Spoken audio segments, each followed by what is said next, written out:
മാസപ്പടി കേസിൽ CMRL-ന് എതിരായ അന്വേഷണം SFIOയ്ക്ക് തുടരാമെന്ന് ഡൽഹി ഹൈക്കോടതി. അതേസമയം അറസ്റ്റ് ഉൾപ്പെടെയുള്ള നടപടികൾ പാടില്ലെന്ന് ഡൽഹി ഹൈക്കോടതി നിർദ്ദേശിച്ചു.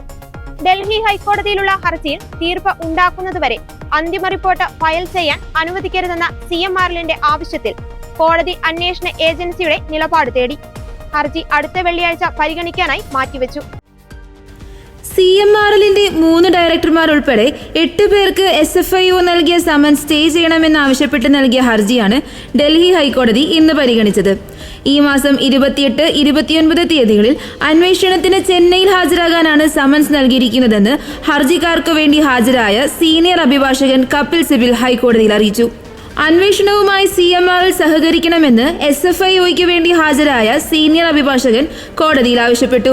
അന്വേഷണത്തോട് എതിർപ്പില്ലെന്ന് സിബൽ കോടതിയെ അറിയിച്ചു. മാസപ്പടി കേസിൽ SFIOയും EDയും നടത്തുന്ന അന്വേഷണങ്ങൾക്കെതിരെ CMRL ഹർജി നൽകിയിട്ടുണ്ട്. ഈ ഹർജിയിൽ അന്തിമ തീർപ്പുണ്ടാക്കുന്നതുവരെ കേസിന്റെ അന്തിമ അന്വേഷണ റിപ്പോർട്ട് ഫയൽ ചെയ്യാൻ അനുവദിക്കരുതെന്നും കപിൽ സിബൽ ആവശ്യപ്പെട്ടു. തുടർന്ന് ഇക്കാര്യത്തിലുള്ള നിലപാടറിയിക്കാൻ ഡൽഹി ഹൈക്കോടതിയിലെ ജസ്റ്റിസ് സുബ്രഹ്മണ്യം പ്രസാദ് SFIOയ്ക്ക് നിർദ്ദേശം നൽകി.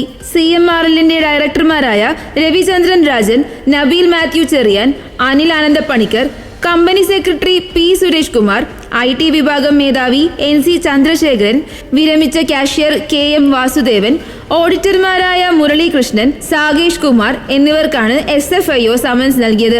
SFIO ഓഫീസിൽ ഹാജരായില്ലെങ്കിൽ കമ്പനി നിയമത്തിലെ 217-ലെ 8 പ്രകാരമുള്ള നടപടിയുണ്ടാകുമെന്നും സമൻസിൽ വ്യക്തമാക്കിയിരുന്നു. 2013-ലെ കമ്പനി നിയമത്തിലെ 217-ാം വകുപ്പ് പ്രകാരമാണ് CMRL-മായി ബന്ധപ്പെട്ടവർക്ക് സമൻസ് നൽകിയിരിക്കുന്നത്. ഈ സമൻസ് സ്റ്റേ ചെയ്യണമെന്നും ഭാരതീയ ന്യായ് സുരക്ഷാ സംഹിതയുടെ 528-ാം വകുപ്പ് പ്രകാരം SFIO നടത്തുന്ന അന്വേഷണം സ്റ്റേ ചെയ്യണമെന്നുമാണ് ഡൽഹി ഹൈക്കോടതിയിൽ ഫയൽ ചെയ്തിരിക്കുന്ന ഹർജിയിൽ CMRL ആവശ്യപ്പെട്ടിരിക്കുന്നത്.